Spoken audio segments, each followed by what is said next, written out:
What's going on, guys, and welcome back to the channel. Today we're going to be jumping back on the E46 budget drift build. Today we're going to be replacing the shifter and shift linkage. We've got a short throw shifter that's chassis mounted and a DSSR shift linkage upgrade.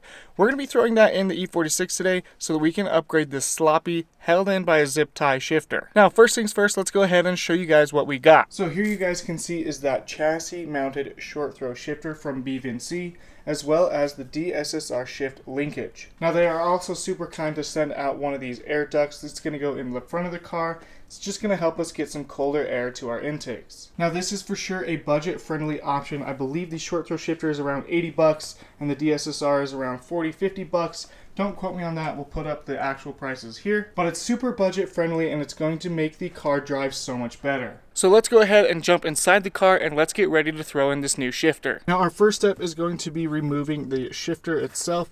These are actually just pressed on, so I'm going to have to pull up as hard as I can to get that to come off. And then we need to get this boot off as well so that it is out of the way. Now, to remove the shifter, this is actually kind of cool. These just lift straight on, they don't screw on or off. You're going to have to give it a nice tug to get that to come off, but we're going to go ahead and do that, and then we can remove our boot so that we can get access to under here. Now, however, my car is actually already coming apart. You guys can kind of see it's not attached to the console.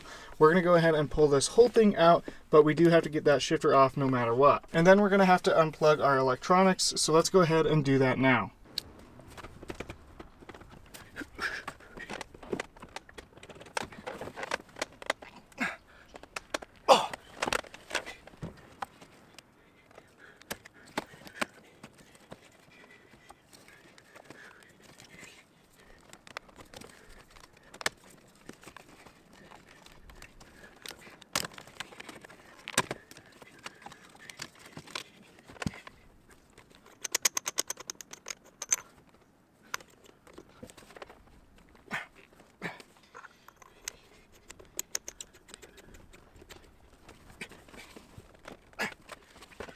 Alright, I wasn't able to get the shift knob off, but I do have full access in here, so I think we're going to be a-okay there. You guys can see I'm missing the rubber boot. That's the ground right there. I have noticed that the heat comes up through here a lot. The new chassis mounted shifter is going to close that off and be so much better. So now that we've got this all situated, it's time to actually get underneath the car and start disconnecting the shift linkage. Really quick, I did want to show you guys how bad my shifter is. So here, that's neutral. I go into first, check this out. Is that neutral or first gear? Second gear, same thing.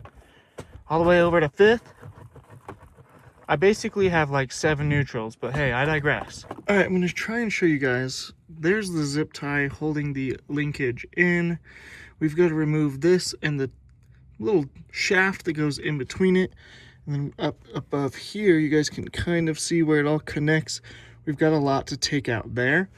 Now, I'm not going to do a full how-to on this section. There's a lot of videos out there.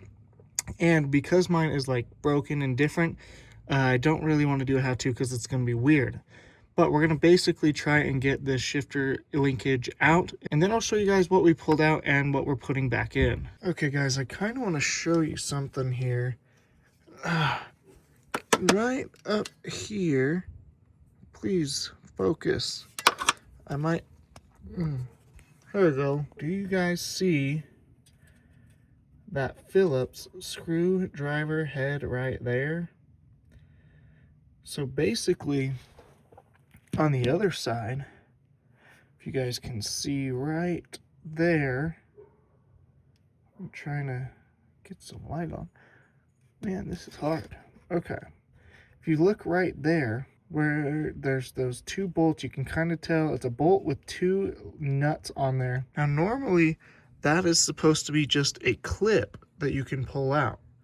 So the previous owner has the shifter bolted in there, and while I'm laying on my back, it's almost impossible to get a screwdriver up on this side and a wrench over on the other side to get that out. So we might have to find ourselves a lift so that we can lower the transmission some. Now, this is how I am currently seated under the car. You guys can kind of see, and it's really hard to get up there. So I'm going to ask around a couple of my buddies, see if we can't use a lift, see if we can't drive the car over there, make it a little easier for ourselves. Normally this can be done on jack stands. I've been watching some how-to videos on YouTube myself. I'll probably leave a link in the description to exactly what you have to do, since I'm not doing a how-to since mine's so different. But I think we're gonna need a lift. This one's a little different. But also, while I was under here, I was looking for my power steering leak. You guys can see this thing leaks. Check what I found. You see this nut right here? Look at that. That's not supposed to be loose. That's my power steering fluid. So we gotta tighten that guy up, and then I don't think we're gonna have any more leaks. So I was able to find a shop that I can use. I'm not gonna throw the camera in everyone's faces there, obviously for respect out of them and the shop, but I'll do some clips and I'll do a quick little voiceover to kind of show you guys what we did. But let's go ahead and run down to the shop and let's get this short shifter installed. Okay guys, here you can see we've got the car on the lift and we've got the transmission dropped so that we have lots of room to get up in there. Now this is a comparison of that screw with nuts and what should be in there. Normally it's just a clip that you can pop off. Now let's go ahead and clip this zip tie and pop out the tabs on that shifter rod, and then it is ready to come out. Then we got in the car and you guys can see I was able to get that shift boot finally off and it dropped to the ground. So here you guys can see the shifter out and the shifter rod comparison. And now you can see we're up in the car, and this is where you'll need 2 sets of hands, have a buddy underneath the car to help you pinch the bolts into place and get that shifter mounted. Now you guys can see we've got everything put in underneath. Time to tighten everything down and then jump up into the car and let's check out the new shifter.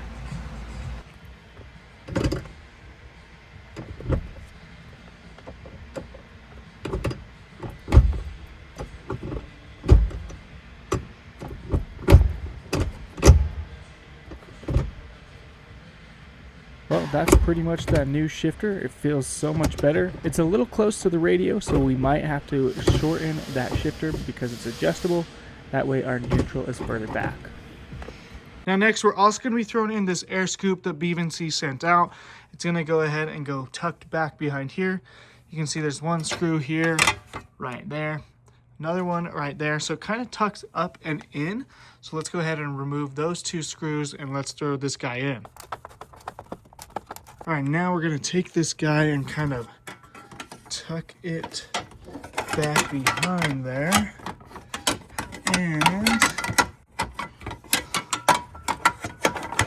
get it tucked up there. So once you get it all lined up, you'll throw in those 2 screws. I'm gonna go ahead and do that real quick and then I'll show you guys what it looks like. All right, and check that out. You guys can see now we've got that installed there. Just gonna help get some more cold air up and over into the intake and everything. Just gonna help keep the car cool, and it's going to add a nice little flavor of red to the front end. So I think we should go ahead and close the hood and see what it looks like. All right, well, honestly, you can't really see it unless I get up nice and close, but from a distance, you can't really see it poking out at all. So I think it's gonna be a nice addition. I thought you were going to be able to see it more, so that's kind of why I got it, but at the end of the day, it's going to help with some airflow. But guys, I've got to give a huge shout out to Bevinsee for sending these products out to me to test out for you guys. I'm going to leave a link in the description down below, along with my coupon code so you guys can save some money on these parts. Now, they're already pretty cheap, but go ahead and save some more. And go check out Bevinsee. The links will be down in the description. But of course, I'm going to be doing more content on the E46. So if there's anything you guys want to see, make sure you let me know in the comment section down below. If you guys are enjoying the drift build, make sure you hit that like button so I know you guys are enjoying the content. And if you're new here, make sure you hit that subscribe button. We are so close to that 5,000 subscriber mark where we're going to be doing our first giveaway. That's going to be kind of bigger. But that's going to wrap up today's video. I can't wait to see you guys in the next one. Peace.